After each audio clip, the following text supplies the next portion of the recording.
जय श्री राम मित्रों, मैं प्रभु श्री राम का वंशज राम वंशज अभयवीर आपका अपने चैनल में हार्दिक स्वागत एवं अभिनंदन करता हूं। अगर आप चैनल में नए हो तो चैनल को लाइक करें, सब्सक्राइब करें और शेयर करें। मित्रों, आज मैं अयोध्या में निर्माणाधीन राम मंदिर को लेकर एक बहुत बड़ी अपडेट देना चाहता हूं। राम मंदिर का निर्माण कार्य लगभग 75 से 76% तक पूर्ण हो चुका है और इसी दौरान श्री राम जन्मभूमि तीर्थ क्षेत्र ट्रस्ट के कोषाध्यक्ष स्वामी गोविंद देव गिरि जी महाराज ने एक बहुत बड़ी अपडेट दी है। उन्होंने कहा है कि मंदिर का लगभग 76% कार्य पूर्ण हो चुका है और जनवरी 2024 के तीसरे सप्ताह तक भगवान राम की मूर्ति की स्थापना की जाएगी और उसी दिन से भक्तों को दर्शन और पूजा की व्यवस्था की जाएगी। स्वामी गोविंद देवगिरी महाराज के अनुसार जनवरी 2024 में प्रधानमंत्री के कर कमलों से मूर्ति की स्थापना की जाएगी। श्री राम जन्मभूमि निर्माण समिति के चेयरमैन नृपेंद्र मिश्र ने दावा किया है कि प्रभु श्री राम का जो मंदिर निर्माणाधीन है उसकी आयु 1000 वर्ष से अधिक होगी और ये कारनामा हमारे देश के शीर्ष इंस्टीट्यूट ने करके दिखाया है। ये हमारे देश के लिए गर्व की बात है।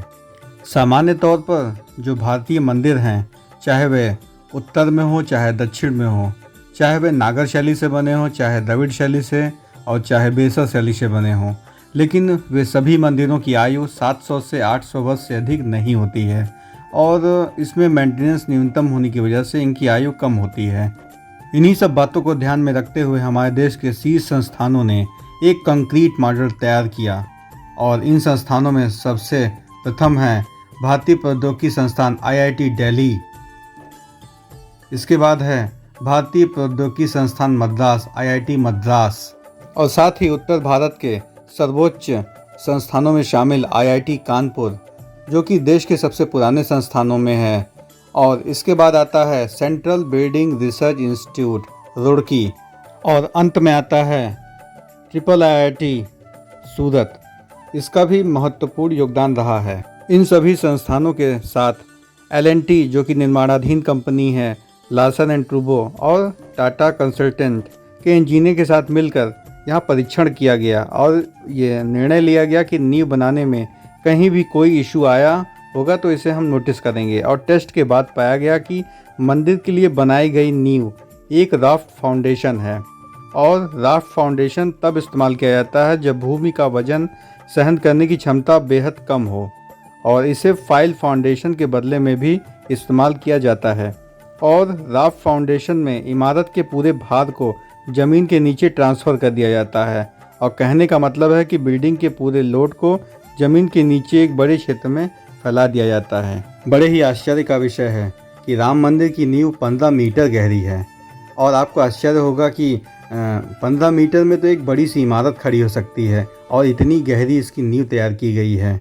और इसको कुल 44 लेयर में भरा गया है और नींव भराई के लिए इंजीनियर्स फील्ड मटेरियल्स का प्रयोग किया गया है और इसे पत्थर के साथ ही सीमेंट, मोरंग और माइक्रो सिलिका सहित अन्य पदार्थों से तैयार किया गया था और एक एक लेयर भर करके इसे ज़मीन की सतह लाया गया। इसके बाद इसके ऊपरी हिस्से का कार्य शुरू किया गया और नींव की डिज़ाइन एवं भराई का जो पूरा ब्लूप्रिंट तैयार किया गया वे इन्हीं वैज्ञानिकों की टीम ने तैयार किया और नींव का निर्माण पारंपरिक शैली में किया गया और साथ ही साथ बहुत ही बारीक स्तर पर इसका कार्य किया गया।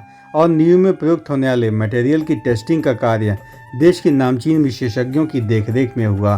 मैंने पहले भी बताया कि सेंट्रल बिल्डिंग रिसर्च इंस्टीट्यूट इस कार्यों में माहिर है और उसी के द्वारा दी गई रिपोर्ट के अनुसार ही नींव में जो मटेरियल भराई का कार्य हुआ वो संपन्न हुआ। अगर आपको हमारा कंटेंट पसंद आया हो तो इस चैनल को लाइक करें, सब्सक्राइब करें और शेयर करें और कमेंट सेक्शन में अपना सुझाव जरूर दें। श्री राम जन्मभूमि तीर्थ क्षेत्र ट्रस्ट के महासचिव चंपत राय जी ने कुछ महत्वपूर्ण अपडेट्स राम मंदिर निर्माण के संबंध में दी है। 3 मंजिला है। ग्राउंड फ्लोर पर रामलला होंगे और ग्राउंड फ्लोर पर दर्शन का कार्य हमने सार्वजनिक घोषणा की है दिसंबर 2023। तो आप इसको मान लीजिए जनवरी में दर्शन प्रारंभ हो जाएंगे, प्राण प्रतिष्ठा हो जाएगी। जो फर्स्ट फ्लोर है वहाँ राम का दरबार रहेगा। सेकंड फ्लोर केवल ऊंचाई देने के लिए है, इसलिए ग्राउंड फ्लोर के बाद फर्स्ट और सेकंड फ्लोर 2024 के अंत तक कंप्लीट करके पताका ध्वजारोहण हो, इस टाइम फ्रेम में काम किया जा रहा है। आप देख सकते हैं कि ये श्री राम जन्मभूमि का प्रांगण है और ये इसके सामने ही परकोटे का बहुत ही तीव्र गति से निर्माण किया जा रहा है। और ये परकोटा लगभग 14 फीट चौड़ा होगा और चारों दिशाओं में यह आयताकार होगा। और ट्रस्ट महासचिव के अनुसार चारों दिशाओं में यदि कोई पैदल चलेगा तो 800 मीटर पैदल परकोटे की दूरी तय करनी होगी। और परकोटे के 4 गुणा पर बनाए जाएंगे 4 मंदिर। और इसके अलावा परकोटे में उत्तर और दक्षिणी दिशा में बीचों बीच में एक मंदिर रहेगा, अर्थात कुल 6 मंदिर बनाए जाएंगे। और परकोटे की दीवार पर 150 चित्र की चित्रकारी की जाएगी। परकोटे का कुल क्षेत्रफल 8.8 एकड़ में विस्तृत है। साथ ही साथ राम मंदिर में 18 लाख घन फुट राजस्थान के पत्थरों का उपयोग करके आयताकार परकोटे का निर्माण कार्य चल रहा है। और जिसके चारों कोनों पर भगवान शंकर, हनुमान जी, गणेश जी एवं अन्नपूर्णा देवी की मूर्तियां बनेंगी। और इससे राम मंदिर के साथ परकोटा भी बहुत ही भव्य दिखेगा। और इस विशालतम परकोटे को 50,000 से अधिक श्रद्धालु देख सकेंगे। राम मंदिर निर्माण पर सबसे बड़ी बात यह है कि इसमें लोहे का प्रयोग नाम मात्र के लिए भी नहीं किया गया है। और लोहे का प्रयोग, बड़े आश्चर्य की बात है कि राम मंदिर निर्माण में किसी भी धातु का प्रयोग नहीं किया गया है। और इसमें लोहे का प्रयोग नाम मात्र भी नहीं किया गया है, क्योंकि लोहे की आयु 90 से 94 वर्ष तक की ही होती है।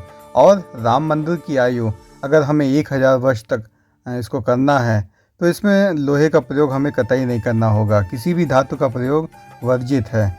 और इसी क्रम में देश के वैज्ञानिकों और प्रमुख विशेषज्ञों ने इसे जोड़ने के लिए कंक्रीट और पत्थर और कुछ मसालों के इस्तेमाल का ही प्रयोग करने की सलाह दी है। और इस मंदिर की लंबी आयु का यही सबसे बड़ा राज है। मित्रों, त्रेतायुगीन अयोध्या के स्वप्न को साकार करने के लिए आप सभी के सहयोग एवं समर्थन की बड़ी आवश्यकता है। अगर आप हमें ताकत देंगे तो अयोध्या को त्रेतायुगीन अयोध्या बनाने में जरा भी समय नहीं लगेगा। इस समय रामपथ, भक्तिपथ की जो निर्माण प्रगति है बहुत ही मंद गति से है। इस वजह से अयोध्या प्रशासन एवं मुख्यमंत्री जी को इस विषय में अवगत कराना अति आवश्यक है। अगर आपको हमारा कंटेंट पसंद आया हो तो इस चैनल को लाइक करें, सब्सक्राइब करें और शेयर करें। धन्यवाद। जय श्री राम। जय श्री राम।